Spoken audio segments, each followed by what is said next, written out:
अरे सावे क्या है, वो सबसे ज्यादा क्यों हो गए? क्योंकि कुप्रथा के कारण हो गए। और आप कभी भी शादी कीजिए, कोई दिक्कत ही नहीं है। कोई देव नहीं सोते। तो वो देव इतने, हमारे ही देव इतने आलसी हैं क्या, वैष्णव समाज के ही? और जैनियों के, मुसलमानों के, सिखों के और अंग्रेजों के, इनके देव सोते नहीं है, उनके देवता आलसी नहीं है, हमारे आलसी हैं। तो विष्णु और लक्ष्मी का संबंध, यानी लक्ष्मी और विष्णु दोनों पति पत्नी हैं, बिल्कुल। दोनों का संबंध बनते ही राजयोग। नमस्कार, स्वागत है आपका आज हमारे पॉडकास्ट में। यहाँ हम साथ में ज्योतिषी की दुनिया में सफ़र करेंगे, तारे और ग्रहों के बारे में जानेंगे, उनके साथ जुड़ी अनेकों कहानियाँ एक्सप्लोर करेंगे।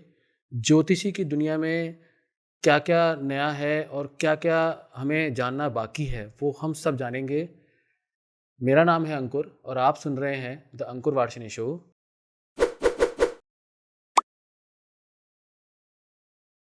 आज मेरे साथ हैं पंडित महेश हरियाणवी जी, जो कि जयपुर में एक रिनोन्ड एस्ट्रोलॉजर हैं। उनसे हम इन सारी चीज़ों के बारे में जानेंगे, ग्रहों के बारे में, तारों के बारे में, आपकी कुंडली के बारे में, कैसी कुंडली आपकी है, क्या इफ़ेक्ट डालती है आपकी ज़िंदगी में कुंडली आपकी, आपके अंदर बर्थ बाय बर्थ आपके अंदर क्या गुण हैं, वो क्या नहीं है, वो आप कुंडली से जान सकते हैं कि नहीं जान सकते हैं, और ऐसी बहुत सारी बातें हैं जो हम पंडित जी से जानेंगे। नमस्कार पंडित जी, स्वागत है नमस्कार। आपका हमारे शो में। नमस्कार सर, सभी लोगों को नमस्कार। कैसे हैं पंडित जी आप वैसे? बस बढ़िया है? ठीक हूँ स्वास्थ्य सर, बिल्कुल बढ़िया है? एकदम स्वास्थ्य बढ़िया है। अच्छा, सबसे पहले पंडित जी मुझे एक बात बताएँ कि सबसे एक बेसिक क्वेश्चन होता है कि कई लोग इन एस्ट्रोलॉजी में विश्वास नहीं करते और कई विश्वास करते हैं। तो जो लोग नहीं करते हैं उनके लिए आप कुछ कहना चाहेंगे? देखिए, ये उसी तरह से है जैसे एलोपैथी, यूनानी, आयुर्वेद, होम्योपैथी। कुछ लोग मेडिकल जो आयुर्वेद है उसमें विश्वास करते हैं, कुछ होम्योपैथी में विश्वास करते हैं। तो इस तरह से समुदाय है एक तरह से। तो कुछ लोग विश्वास नहीं करते। अच्छा। कुछ समूह ऐसा है जो ग्रहों को नहीं मानता, या जन्मपत्रियाँ ही नहीं बनवाते बचपन से। या कुछ लोग ऐसे भी हैं डरे बैठे हैं, कुछ समुदाय, कुछ जाति के लोग, कि जो जन्मपत्रियाँ ही नहीं बनवाते डर से कि नहीं, जन्मपत्री बनवानी नहीं है। तो ये एक ऐसा विषय है कि कुछ लोग नहीं करते विश्वास। और जो करते हैं वो तो सारी चीज़ें करवाते हैं, बनवाते हैं आपके और से। जो मोस्टली अभी जो है इस जो 21वीं सदी में है, अब लोग विश्वास करने लगे हैं। अच्छा। विदेशों में भी इसका प्रचलन बढ़ा है। हुँ। और लोग बाग पैसे खर्च करके और प्रेडिक्शन करवाते हैं। और हर आदमी पैसा, सुविधा, मकान, ज़मीन, जायदाद, धन दौलत सब होने के बावजूद भी परेशान रहता है। तो वो आखिर सोचता है कि ऐसी क्या चीज़ है जिस वजह से मैं परेशान परेशान हूँ। हूँ। या मान लो किसी के संतान हुई, तो वो रिटायरमेंट पैदा हो गया बच्चा, तो आप उसको ये तो ब्लेम नहीं कर सकते उस व्यक्ति को कि आपने कर्म ठीक तरह से नहीं किया, आपने काम अच्छी तरह से नहीं किया, इसलिए वजह से आपके जो है रिटायरमेंट बच्चा पैदा हो गया। हुँ। तो फिर आदमी सोचता है कि यार ये तो ऊपर वाले की देन है और ग्रहों का ही कोई पिछा चक्कर है। क्योंकि जैसे हम अपनी यूथ की बात करें तो अब यूथ में कई बार क्या रहता है कि वो सोचते हैं यार, जब सब कुछ भगवान ने लिख ही दिया है तो मैं क्यों कुंडली देखूं, जो होना है वो तो मेरे साथ होके रहेगा, तो मैं कुंडली क्यों देखूं, क्यों अपना हाथ दिखाऊं किसी पंडित जी को, क्यों ये सब चीज़ों में पढ़ूं, जो होना है वो होके रहेगा, मैं तो अपनी नॉर्मल ज़िंदगी जी रहा हूं। तो क्या उसका ये सोचना सही है? देखिए, हम जानते हैं, हम फिल्म देखने जाते हैं, हमारी जिज्ञासा रहती है कि फिल्म देखें। हम जानते हैं पहले दो लड़का लड़की मिलेंगे, फिर बीच में कुछ ड्रामा होगा, कुछ लड़ाइयाँ होगी और एंड में दोनों मिलन हो जाएगा। फिर भी सभी पिक्चरें कुल मिला के इसी तरह से बनती है। फिर भी हम पिक्चर देखने जाते हैं क्योंकि जिज्ञासा रहती है। एंटरटेनमेंट और जिज्ञासा रहती है। एंटरटेनमेंट और मन में जिज्ञासा रहती है कि क्या है। हम्म। तो हमारे को ज्योतिष में, जन्मपत्री में भी जिज्ञासा रहती है कि हमारे जीवन में क्या क्या होने वाला है। इस वजह से लोग दिखाते हैं। अच्छा, बेसिकली जिज्ञासा के लिए, अगर अगर आपके मन में जिज्ञासा है। और जिज्ञासा हर मन व्यक्ति के मन में रहती है कि यार कल क्या होगा, कल मैं हाँ, क्या सबके मन में करूँगा, रहती है वो तो। पिछले अगले साल क्या होगा, यह करीबन करीबन सब लोगों के मन में रहती है। सबके मन में रहती है कि जिज्ञासा क्योंकि क्या है। 100% तो आदमी एक श्योर कह ही नहीं सकता कि मैं ये कर ही लूँगा। उसके मन में रहता है कि शायद हो जाएगा। वो जिज्ञासा, उस जिज्ञासा को पूरा करने के लिए वो आदमी ज्योतिषी के पास जाता है। फिर ज्योतिषी से सारी हेल्प लेके। फिर ज्योतिषी से कंसल्टेंसी लेके और वो अपने विचार जो है भविष्य के लिए बनाता है। अच्छा पंडित जी, एक चीज़ जानना था कि जो हम आजकल के यूथ जो है वो कलरफुल कपड़े पहनते हैं, तो कलर्स जो हैं वो रंग क्या इफ़ेक्ट डालते हैं हमारी ज़िंदगी में? देखिए, प्रत्येक ग्रह को अलग अलग रंग दिया गया है। जैसे शनि को नीला, राहु को काला, बृहस्पति को पीला, बुध को हरा, मंगल को लाल और चंद्रमा को सफ़ेद, सूर्य को केसरिया। तो हर कलर अपना प्रभाव डालता है जीवन में, और कलर पहनने से भी कुछ जो है पॉजिटिविटी आती है। अगर आपके प्लेनेट अच्छा है जन्मपत्री में, तो उससे आपको पॉजिटिव जो है एनर्जी प्राप्त होगी। तो हमें क्या दिन के हिसाब से कलर पहनने चाहिए कि हमारी कुंडली के अंदर जो प्लेनेट हमारा अच्छा है उसके अकॉर्डिंग नहीं, कलर पहनना हमें है? कुंडली दिन के हिसाब से नहीं, दिन के हिसाब से तो पहनेंगे तो सारी दुनिया ही वो एक ही कलर में हो जाएगी। हाँ। हमें हमारी कुंडली में जो अच्छा ग्रह है, अच्छा। जो अच्छा हाउस से ऑपरेटिंग कर रहा है, उसके हिसाब से जो है हमें चूज करना चाहिए कि हमें कौन कौन कौन से कलर्स पहनने चाहिए। अब अगर किसी को ये जानना हो कि मेरा कौन सा कलर अच्छा रहेगा मेरे लिए, तो वो कैसे पता चलता है कुंडली में? कुंडली देखने से ये पता लग जाता है कि कोई ग्रह योग कारक है या नहीं है।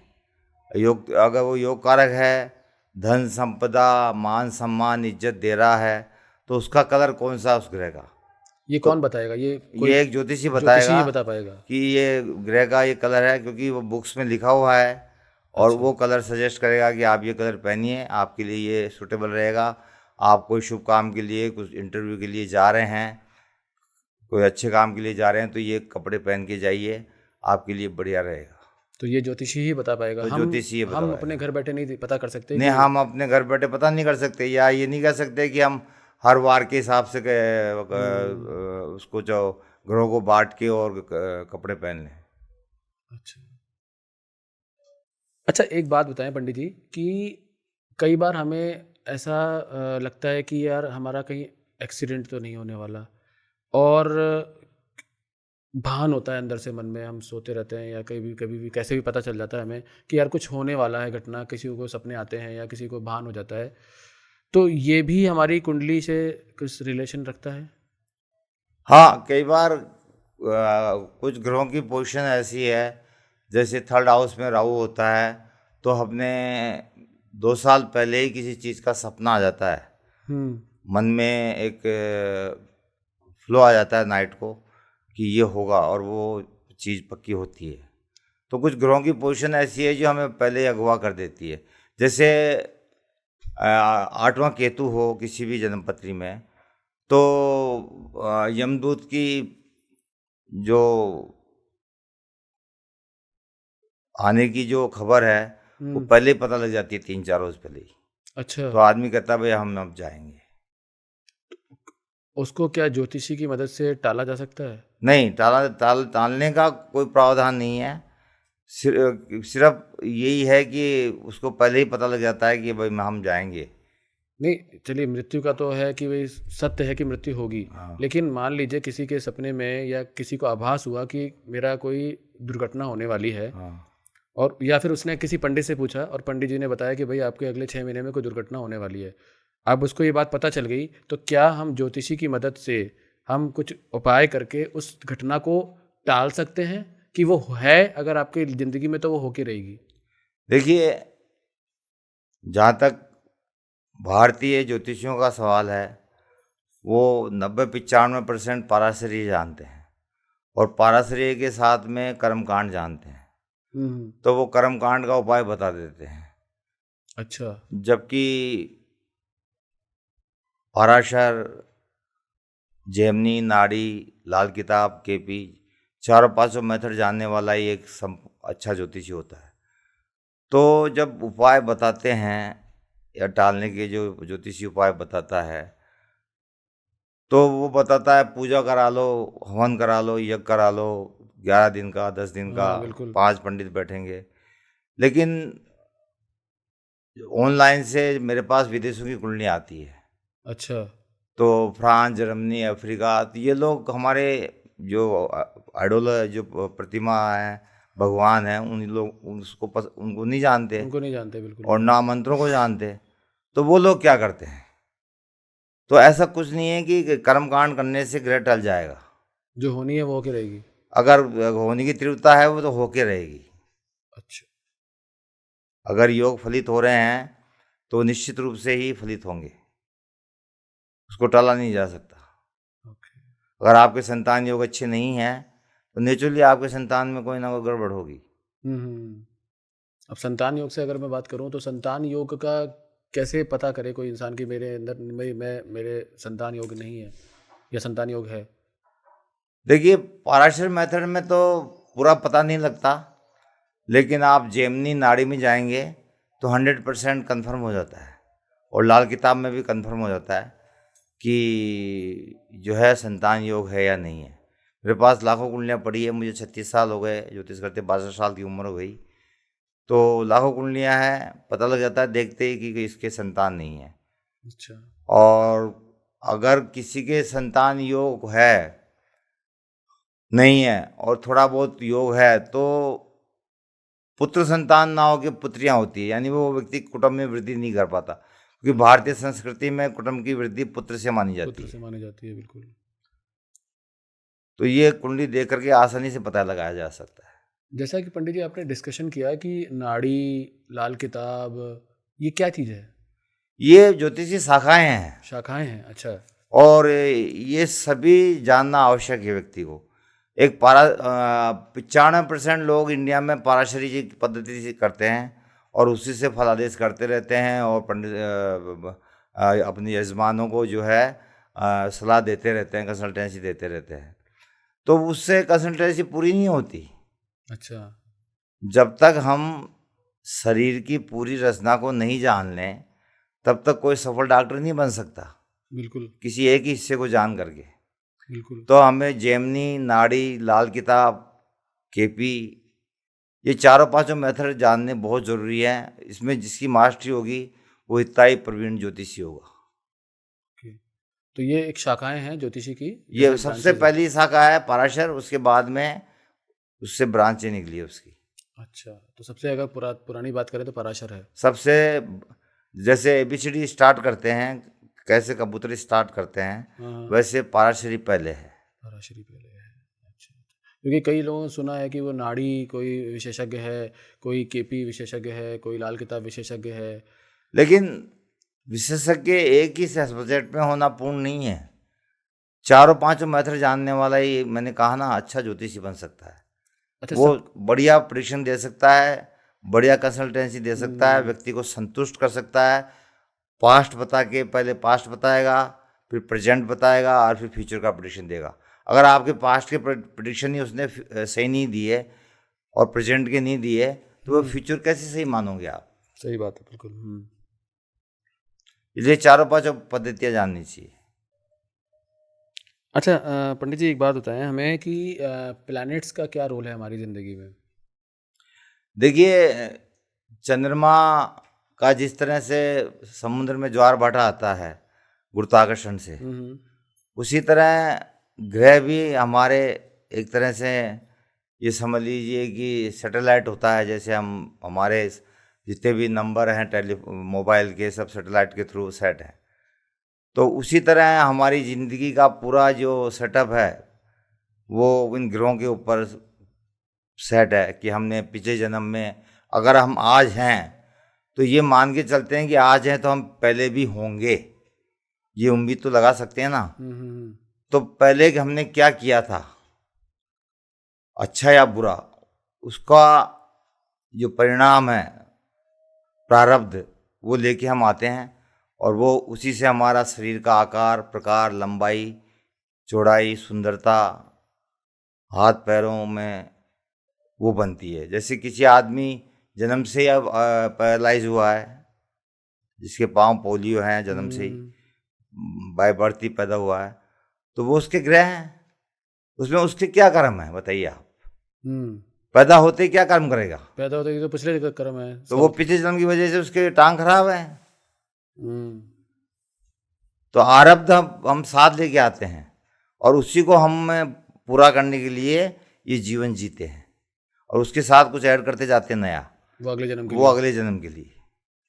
तो जिसने पुराने पिछले जन्म में जो कर्म किए उसके अकॉर्डिंग ही उसके जो ग्रह होते हैं वो किस घर में बैठे हैं वो डिसाइड होता है वो डिसाइड होता है उसके पिछले कर्म की वजह से। हाँ, जैसे आप पढ़ाई करते हैं, जितने नंबर आप जितने क्वेश्चन सॉल्व करते हैं, जितने नंबर आते हैं उस हिसाब से वो नंबर हमें मिल जाते हैं वे जैसे किसी का बुद्ध उच्च का है तो वो डिसाइडेड था उसके पिछले कर्म से। पिछले कर्म से। अच्छा। अगर आप सोचते हैं कि मुझे 10 करोड़ कमाना है, लोग तो 10 करोड़ में पैदा हो जाते हैं, हाँ वो अमीर खानदान में पैदा हुए तो वो तो ऑब्वियसली 10 करोड़ में पैदा हुए। तो ये उनके लिखा होता है। हाँ समझ गया। तो सब आरब्ध से जुड़ा हुआ है हमारा। पिछले जन्म के कर्म है तो मतलब इस जन्म में जो हम कर्म कर रहे हैं वो हमारे नेक्स्ट जन्म के लिए नेक्स्ट जन्म के लिए जुड़े संचित हो जाएंगे, रहे हैं, वो इकट्ठे हो रहे हैं। इकट्ठे हो रहे और हैं। फिर जो हम नेक्स्ट जन्म लेंगे उसके जो ग्रह होंगे वो इस जन्म के कर्म के अकॉर्डिंग डिसाइड करेंगे। हाँ, क्योंकि देखिए भगवान कृष्ण ने कहा है, अब कृष्ण को आप चाहे भगवान कह दीजिए चाहे एक जागृत पुरुष कह दीजिए, जागृत पुरुष कह दीजिए, वो जागृत पुरुष थे।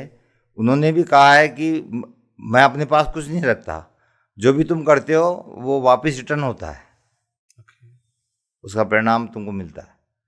तो हम जो भी कर रहे हैं उसका परिणाम हमें अवश्य मिलेगा अगले जन्म में। अच्छा पंडित जी एक बात बताएं कि हमने जो इससे जैसे आपने अभी थोड़ी देर पहले कहा था कि जो हम इस जन्म में कर्म कर रहे हैं, अच्छा कई ऐसे लोग होते हैं जो देखा गया है कि कर्म अच्छे नहीं करते बट उनको बहुत चीज़ें अच्छी अच्छी मिलती हैं और जो ज़्यादा अच्छे कर्म कर रहा होता है वो बेचारा दुख में रहता है। मैंने देखा है कि जो ना तो मधुरभाषी है ना अच्छा किसी के साथ व्यवहार कर रहा है बट भगवान उसको पैसा इस जन्म में बहुत दे रहा है, वो बहुत अमीर है लेकिन उसका व्यक्तित्व जो है वो अच्छा नहीं है। लेकिन जो उसके अपोजिट में जो इंसान बहुत अच्छे व्यक्तित्व का है और बहुत अच्छा मधुरभाषी है और लोगों से बहुत अच्छे से बात करता है, उसके बावजूद भी उसके पास वो धन धान्य नहीं है, वो संपदा नहीं है। तो इसका क्या कारण है पंडित जी, ऐसा क्यों होता है? जब तक हमारा आरब्ध पिछले जन्म का जो बचा हुआ बैलेंस जब तक हम भोग नहीं लेते, चाहे अच्छा। बुरे कर्म करते हुए भोगें, किसी को गाली देते हुए भोगें, अगर अच्छा है तो वो अच्छा होता रहेगा जब तक हमारा बैलेंस है। कुछ लोग बहुत अच्छा बैलेंस पिछले जन्म में करके आते हैं काम, और वो इस जन्म में आकर के बुरे काम करने के साथ में भी धन यश कीर्ति अर्जित कर लेते हैं। अच्छा। वो सब आरब्ध से जुड़ा हुआ है, क्योंकि उसके पिछले जन्म के कर्म अच्छे थे इसलिए वो भोग रहा है। लेकिन अभी जो कर रहा है अब वो अगले जन्म में वो अगले जन्म में उसके लिए अगले जन्म के लिए बीज बो रहा है, और बीज का बोना का मतलब है कि वो उसको उल्टा बो या सीधा बो, वो उगेगा जरूर। तो आदमी सोचता है कि यार अगले जन्म में तो क्या बनेंगे क्या पता, अभी तो मज़े कर ही लेते हैं, अभी तो जो हमें बदमाशी करनी है वो तो हम कर ही लेते हैं। अगले जन्म में देखी जाएगी, हमें कौन सा होश रहने वाला है कि इस जन्म में क्या थे। इसीलिए हमारे जो रामायण है, भगवान राम का चरित्र दर्शाया गया है और महाभारत लिखी गई है और ये श्रीमद् भगवद गीता है। तो इसमें हमें सत्कर्म करने के लिए सलाह दी गई है कि ऐसा ना सोचें कि हमें भोगना है तो भोग लें, हमें सम रहना है। हमारे पास पैसा भी आ गया मान लो, तो उसको सही उपयोग करना है, सही उपयोग करते हुए सही जीवन जीते हुए सात्विक जीवन जीते हुए हमें अपने परिवार का पालन करते हुए चलना है। ये हमारे शास्त्रों में पहले से ही लाखों साल पहले से ही लिखा हुआ है। हम्म। तो वो उस विचारों को मान करके अगर कोई कर्म करता है तो वो ठीक है, वरना अगर ये सोचता है कि मुझे एंजॉय करना है, एंजॉय मिल रहा है, तो वो आगे के लिए आगे का कुछ सोचता नहीं ना पंडित जी, सब सोचते हैं कि यार इस जन्म में तो हम कर ही लेते हैं, अगले जन्म की देखी जाएगी फिर। अब वो लोगों की सोच है ना। कुछ लोग जल्दी ही ज्ञान प्राप्त कर लेते हैं, कुछ लोगों को बुढ़ापे में आता है कि यार जो जवानी में किया वो गलत किया था। तो इस जन्म का कर्म इस जन्म में नहीं भोगना पड़ता? इस जन्म का कर्म इस जन्म में नहीं भोगना पड़ता कभी भी। अच्छा, नहीं जवानी के कर्म बुढ़ापे में भोगने हो, नहीं, ऐसा कुछ नहीं संतान होता। के रूप में ही सही। नहीं, हमारा टोटल बैलेंस पिछले जन्म का आता है। अच्छा, मतलब जिस कुल में आपका जन्म हुआ। हमें कैसी स्त्री मिलनी है, अच्छा, कैसी संतान प्राप्त होनी है, कैसे माता आप पिता बनने आप हैं। स्त्री को देखें या नहीं देखें, चूज करने जाएं या नहीं जाएं, जो प्राप्त होनी है वो अवश्य होगी। अच्छा, और माँ बाप कैसे मिलने हैं ये भी डिसाइडेड है। माँ बाप कैसे मिलने हैं, जैसे हम सोचते हैं आज मेरी औकात नहीं है कि मैं एमएलए या एमपी का टिकट ले सकूं, मैं वहाँ तक पहुँच नहीं सकता। इसी तरह माँ बाप की के लिए भी वहाँ पे कर्मों के हिसाब से लाइन लगी हुई है कि कहाँ जन्म लेना है, ईश्वर के यहाँ। अच्छा, ईश्वर कह दो या कोई शक्ति कह दो, हाँ, तो उसके यहाँ भी एक तरह से क्रम बना हुआ है कि जो अच्छा कर्म किया वो अच्छे माँ बाप के घर जन्म लेगा और पैसे में जन्म लेगा। जिसने बुरे कर्म किए हैं वो झुग्गी झोपड़ी में जन्म लेगा। फिर उसको इस जन्म में मेहनत करनी पड़ेगी, अपने कर्मों को बदलना, कर्मों से उसको अपना ये जन्म सुधारना पड़ेगा। और कर्म करते हुए फिर अपना ये जन्म सुधारना पड़ेगा, पिछले कर्मों को भोगते हुए। और फिर अगले जन्म में कहीं उसको जाके वो फिर अगले जन्म में जाकर के कोई उसको जो है सीढ़ी मिलेगी। लेकिन याद तो रहता नहीं पंडित जी कि हम पिछले जन्म में क्या थे। अब ये सबसे बड़ी विडंबना है कि हम पिछले जन्म में क्या थे। जानवर भी हो सकते हैं हम तो। ये श्री कृष्ण ने महाभारत के अंदर कहा है कि अगर पिछले जन्म का अगर स्मरण रहते रहे आदमी को तो बहुत बड़ा लोचा हो जाएगा। आदमी तो मतलब ये संसार चल नहीं पाएगा फिर। हाँ, वो तो फिर उसको सारी चीज़ें, हाँ, फिर वो उधर ही भगेगा अपनी पुरानी दुनिया में अपनी पुरानी दुनिया में जहाँ अच्छी थी। जहाँ थी। तो जब ईश्वर ने भगवान कृष्ण ने कह दिया कि स्मृति खत्म कर देता है वो पूरी, बस कर्म साथ रह जाते हैं बस आपके। कर्म साथ रह जाते हैं हमारे। तो कुल मिला के सार ये है पंडित जी कि कर्म अच्छे करते रहो और उसका जो भोगना है वो हमें अगले जन्म में ही भोगना है। बिल्कुल, हम साथ कुछ भी नहीं लेके जाते, सिर्फ मरता है जब आदमी अपने कर्म का जो आत्मा जो है वो अपने कर्म लेके चली जाती है। तो जो ये अकाल मृत्यु होती है पंडित जी, जो जवानी में चले गए, 30 34 35 साल में कोई इंसान चला गया, अटैक आ गया, कुछ भी हो गया, तो ये भी उसके पिछले जन्म के कर्म से नहीं, डिसाइडेड है। आप ये कैसे कह सकते हैं कि उससे अकाल मृत्यु है? ये तो मानव मानता है कि अकाल मृत्यु है। ईश्वर ने क्या निर्धारित कर रखा था वो पता थोड़ी है अपन को। हमारे लिए तो भाई। हमारे लिए तो ये है कि आज जवानी में मर गया तो अकाल मौत मर गया, हाँ, लेकिन ईश्वर के लिए इतनी आयु थी। इसका कोई पिछले जन्म से रिलेशन नहीं है। पिछले जन्म से क्यों नहीं है? इतनी इतनी आयु है, बस इतनी भोग के चले गया, उसको उतना ही भोगना था। अच्छा, अकाल मृत्यु तो हम मानते हैं, ये तो मानव मानता है। और मानव की बुद्धि जिस तरह से पशु जहाँ कुत्ते बिल्लियों की बुद्धि एक लिमिट है, उसी तरह मानव की बुद्धि भी एक लिमिट है, उससे आगे बढ़ ही नहीं पाया। चंद्रमा पे जाके क्या किया? चंद्रमा पे जाएंगे जाएंगे जाएंगे, चंद्रमा पे चले गए, उसके बाद क्या हुआ? हम ठंडे बस। हाँ, उसके बाद तो फिर। तो वो वाली बात है। अच्छा, बड़ी अजीब सी है दुनिया दुनिया है ये। बड़े अजीब, भगवान ने एक शक्ति है कोई है जो चला रहा है, और बड़ी अजीब तरीके से बनाई है पूरी दुनिया। हर आदमी की शक्ल अलग अलग बनाई है। हाँ, भाइयों की भी, दो भाइयों की शक्ल अलग दो अलग है। भाइयों की भी शक्ल अलग है किसी आदमी की, और हमारे हैंड प्रिंट्स हैं वो बिल्कुल अलग हैं। हम्म। अच्छा, इसी इसी चीज़ में एक सवाल है मेरे मन में कि ट्विंस अगर जन्म लेते हैं तो वो एक ही समय पे लगभग जन्म होता है उनका, आधे सेकंड या 1 मिनट का कोई फ़र्क होता है, तो क्या उनकी जन्म डेट और टाइम के अकॉर्डिंग कुंडली सेम होती है? उनके अगर टाइम सही है लगभग सेम है, आधे मिनट का फ़र्क है। तो केपी पद्धति ट्विंस पे ही निजात हुई थी। उसका कृष्णमूर्ति जो जो एस्ट्रोलॉजर थे उन्होंने ट्विंस के ऊपर ही ज्योतिष को निर्माण किया था कृष्णमूर्ति पद्धति का। कि तो उन्होंने प्लैनेट्स की डिग्रियों के टुकड़े करते गए वो आगे, तो जहाँ एंड तक जहाँ डिफरेंस आ गया हम्म। वहाँ वो डिफरेंस भाई ये बोलता है, तो वो डिफरेंस सामने बोलता है।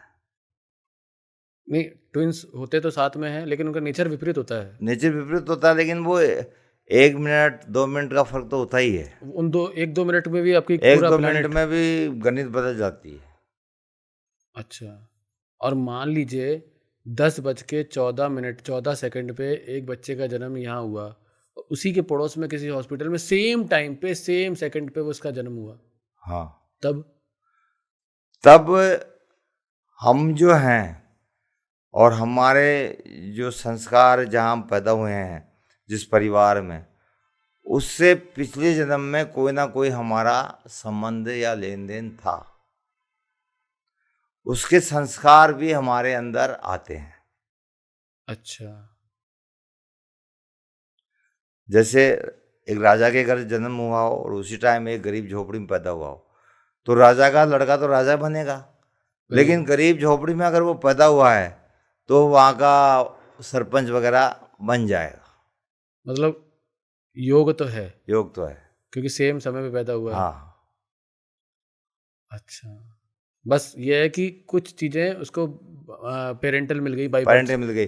जैसे सेम समय में अमेरिका में पैदा हो और एक अफ्रीका में पैदा हो, तो अफ्रीका वाला तो काला ही होगा ना। वो तो जगह का भी फर्क पड़ गया, एनवायरनमेंट का फर्क पड़ हाँ, गया। तो जो वो काला ही होगा ना वो तो आप ही कैसे कहेंगे कि ये गोरा होना चाहिए था।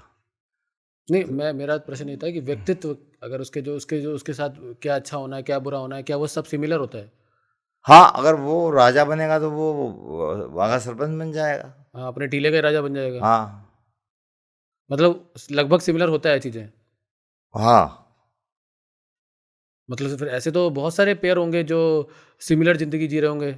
सिमिलर जिंदगी जीते हैं, बहुत से पेयर्स हैं जिनमें बहुत सेकंड जो विशेषकर तो हम जो ट्विंस उसको मानते हैं जो एक ही अंडे के अंदर दोनों पैदा होते हैं, वो ज़्यादा इम्पोर्टेंस रखते हैं। अलग अलग अंडे वाले तो बहुत डिफरेंस हो जाता है कई बार, लेकिन एक ही अंडे के अंदर जो दो ट्विंस होते हैं उनमें अधिकतर सिमिलरिटी पाई जाती है। अच्छा,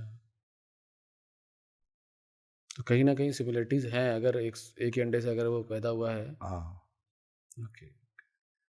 और यही बेसिकली था कि भी समय का, क्योंकि कई बार क्वेश्चन आता है कि यार हम जब पैदा हुए तो उस वक्त कोई ना कोई तो पैदा हुआ होगा, ब्रह्मांड इतना बड़ा है। ये कृष्णमूर्ति अभी निजात की है अभी 20वीं सदी में, लेकिन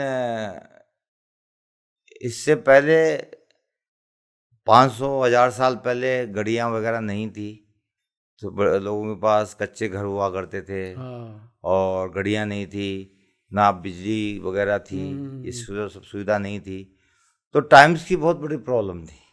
बिल्कुल। राजा महाराजाओं के पास तो फिर भी पानी की या मिट्टी की घड़ियाँ होती थी, लेकिन आम जन के पास कुछ नहीं होता था। वो भोर का तारा देख करके तो उठ जाते थे हाँ, वो तारों पे चलता और था सब। शाम होते ही वो अपना जो है कार्य बंद कर देते थे, खाना खा के सो जाते थे। तो वारामहिर के पुत्र हुए थे प्रत्युषस। हम्म। उन्होंने कहा यार इससे तो आम जनता को तो फलादेश मिलेगा ही नहीं, जन्मपत्री दिखाने का कोई फायदा ही नहीं होगा, उनके पास टाइम ही नहीं है, सिर्फ राजा राजा दिखा पाएंगे जो संपन्न लोग हैं। तो वारामहिर के पुत्र प्रत्युषस ने प्रश्न शास्त्र की रचना की थी कि जो भी कोई व्यक्ति आके बैठे वो प्रश्न करें या आगे बैठ जाए, अपने भविष्य के बारे में जानना चाहता हूँ ये कह के, तो पास्ट प्रेजेंट फ्यूचर प्रश्न कुंडली द्वारा उसी टाइम की प्रश्न कुंडली बना के हल किया जा सकता है। अच्छा। और वो एक्यूरेट रहता है। अच्छा पंडित जी, बड़ा एक कॉमन टॉपिक है, आजकल शादियों का सीजन चल रहा है, मांगलिक दोष, इसके बारे में थोड़ा बताएं। देख लिया, मंगलिक दोष पाराशर पद्धति में 12वां घर, पहला घर, चौथा घर, 7वां घर और 8वां घर अगर मंगल बैठा हो तो मंगलिक माना जाता है, चाहे लड़का हो या लड़की हो। लेकिन जेमिनी कुछ और कहती है। जेमिनी इस दोष को नहीं मानती। वो धाराकारक और ज्ञातिकारक को, धाराकारक का मतलब पति पत्नी और ज्ञातिकारक का मतलब शत्रु, उनका कॉम्बिनेशन अगर मिलता है तो सेपरेशन और डाइवर्स होता है, जैसा आज की तारीख में देख रहे अगर हैं। मंगलिक आदमी है और दूसरी अगर, नहीं, मंगलिक से मतलब नहीं है जेमनी वाले को, अच्छा जमने वाले को मंगलिक से मतलब ही नहीं है। उसको दारा और ज्ञाति मिल रहे हैं, मंगलिक हो या नहीं हो अच्छा, तो तलाक होगा। तो हम तो शादी में जब कुंडली ना दिखाते हैं तो हम तो मंगली की दिखाते हैं, वो दारा और पाराशर वाले, मैंने कहा ना 95% आपने कि बताया। 95% इंडिया में पाराशर वाले हैं, और वो मंगलिक कह के जजमान को भयभीत करते हैं, और बिचावड़ा पिता अपनी बच्ची के बारे में मंगलिक सुन के और घूमता रहता है जगह जगह, और मंगलिक बच्चा ढूंढता रहता है और बड़ा परेशान रहता है। जबकि ऐसा कुछ नहीं है। लाल किताब दूसरी तरह से मंगलिक मानती है, नाड़ी राहु मंगल का कॉम्बिनेशन को मंगलिक मानती है, एक तरह से मंगलिक नहीं माना जाता। तो आप किसको डिसाइड करेंगे? अच्छा, तो जो परंपरा चली आ रही है, गुण मिलान की परंपरा है, पंचांग निकाला, पुराने पंडित पंचांग जेब में से निकालते थे, बाई को नाम ये है, बाई को नाम ये है, और हाँ गुण मिल गए साहब, शादी कर दो, हाँ, और फिर भी विधवा हो जाती थी। तलाक हो गया, विधवा हो गया। तो वो पद्धति बहुत पुरानी थी, बहुत ओल्ड थी, गलत थी। अभी किस हिसाब से अगर किसी को शादी करनी है तो क्या किस तरह से उनको कुंडली मिलानी चाहिए अपनी? उनको चारों मेथड से कुंडली मिलानी चाहिए। तो फिर तो पॉसिबिलिटी कम हो जाएगी मिलने की। बिल्कुल। तो फिर तो शादी ना हो। नहीं, पॉसिबिलिटी तो कम नहीं होती, इतनी कम तो नहीं होती, लेकिन हम अगर मान लो नाड़ी में या जेमनी में अगर दोष आ रहा है तो दोष है। और उस पराशर में नहीं आ रहा, पाराशर में तो मंगलिक दोष दिखाएगा, कोई दिक्कत नहीं है, लेकिन जेमनी में और नाड़ी में नहीं आना चाहिए। पाराशर मंगलिक दोष दिखाता रहे, 100% मंगलिक दिखाए, कोई दिक्कत नहीं है, लेकिन जेमनी पाराशर में नहीं आना चाहिए वो। अच्छा, जो जेमनी पाराशर जिस तरह से देखते हैं उस तरह से वैवाहिक जीवन की गड़बड़ी नहीं आनी चाहिए, तो सेपरेशन या डाइवर्स नहीं आना चाहिए उसमें। तो अगर किसी को भी कुंडली मिलानी है तो ये नाड़ी और जेमनी सारे मेथड से मिलानी चाहिए। मैं हमेशा यही सलाह देता हूँ लोगों को कि एक प्रवीण पंडित के पास जाएं, सारे मेथड से कुंडली मिलाएं। एक मेथड के मिलाने के बावजूद लोग कहते हैं हमने तो कुंडली मिलाई थी, 3-4 विद्वानों से पूछा था, फिर भी हमारी लड़की जो है डाइवर्स हो गया। तो ये क्या कारण है इसका? यही कारण है कि उन्हें पाराशर पद्धति से मिलाई थी। और कई जो लव मैरिज कर लेते हैं आजकल, नहीं मिलाते, क्या उनकी वो तो फिर मानते ही नहीं वो तो चीज़ें। देखो, मैंने कहा ना, ऐसा बहुत सा ग्रुप है जो विग्रहबद्ध मिलाए शादी हो जाती है। हाँ, कर रहे अब जैसे जैन समुदाय है तो देव सोने को नहीं मानता, हाँ नहीं मानते वो। जबकि जो अपने वैष्णव है वो देव सोते हैं साहब, और फिर देव जागते हैं जब शादियाँ होती हैं। बिल्कुल। जबकि जैनी समाज तो क्या नाम से इतवार देखता है, चाहे दिवाली के पहले रोज ही हो, और शादी कर लेता है देव सोने में ही, और कोई दिक्कत नहीं, उनका परिवार चल रहा है। तो ये भ्रांति है हमारे देश में। गुण मिलाने जहाँ जाते हैं कि महाराज गुण मिलाइए, तो बोला 8 रेखा का सावा है, बोला नहीं 8 रेखा का नहीं महाराज, और अच्छा सावा देखिए, चलो 12 रेखा का देखते हैं, तो वो ये 12 रेखा का सावा है इस तारीख का, हाँ महाराज ये सही है। फिर कहते हैं, महाराज कहते हैं कि ये तो 6:30 बजे का वो फेरे हैं, इसमें परिग्रह संस्कार जो है 6:30 बजे का शाम का। महाराज कोशिश करेंगे 6:30 बजे कराएंगे, लेकिन फेरे होते हैं रात के 12-1 बजे बाद। तो उस तारीख की महत्वता नहीं है, उस लगन की महत्वता थी जिस टाइम फेरे होने थे। तो हम चलिए गलत रहे हैं, जब चली गलत रहे हैं तो सही कहाँ से होना है? हाँ, मैं कई बार ये सोचता हूँ कि शादी की पता चला 8 दिसंबर की शादी है, बस ब्याही को यही बता देते हैं कि ब्याही जी 25 तारीख का सावा निकला है, अपनी शादी है। हाँ, ये टाइम नहीं बताते कि इस टाइम परिग्रह संस्कार है। शाम को जीवना हुआ, 8-9 बजे तक सब लोग गए खाना खा के, और फेरे हो रहे रात के 1-2 बजे, तो 9 तारीख लग गई। हाँ, तारीख तो 9 लग गई ना। तारीख का भी मतलब नहीं है, मतलब है कि जो लगन डिसाइड किया था, जो समय डिसाइड किया था, 1-1.5-2 घंटे का होता है वो, उस दरमियान फेरे होने चाहिए, उसकी इम्पोर्टेंस है। तारीख का कोई महत्व नहीं है उसमें। अब जो लोग, मैंने आपको पहले भी पूछा, जो लोग लव मैरिज कर रहे हैं तो उनके लिए तो फिर ये सब चीज़ें कोई मतलब नहीं है। और जो लोग 12-1-2 बजे फेरे कर रहे हैं उनके लिए वो निकालना बेकार है, पंडित के पास जाना। लेकिन क्या है कि हमारी परिपाटी चली आ रही है कि पंडित जी के पास जाकर के साहब वो डेट निकलवानी जो डेट निकलाओ शादी की। अरे क्या डेट निकलाओ, तुम जब उस टाइम फेरे नहीं कराने तो डेट क्या निकलवानी। तो कभी भी कर लो, जब गार्डन खाली हो तो कर लो। तो जैसे जैनी करते हैं, मुसलमान भी करते हैं, ईसाई करते हैं, कभी भी कर लो, कोई फर्क तो पड़ना नहीं उससे। उनके भी परिवार चल रहे हैं, आपके भी चलेंगे, खूब चल रहा है विदेशों में, सारे ईसाई लोग कभी भी कर जाते हैं कभी भी कर जाते हैं। और उनकी ज़िंदगी चल रही है, बढ़िया चल रही है। बिल्कुल, तो ये हमारी कुप्रथा है। अच्छा। और कुछ पंडित लोग उसको बराबर ढोते आ रहे हैं। आज साहब जयपुर में सबसे ज्यादा सावे हैं। अरे सावे क्या हैं, वो सबसे ज्यादा क्यों हो गए, क्यों कुप्रथा के कारण हो गए।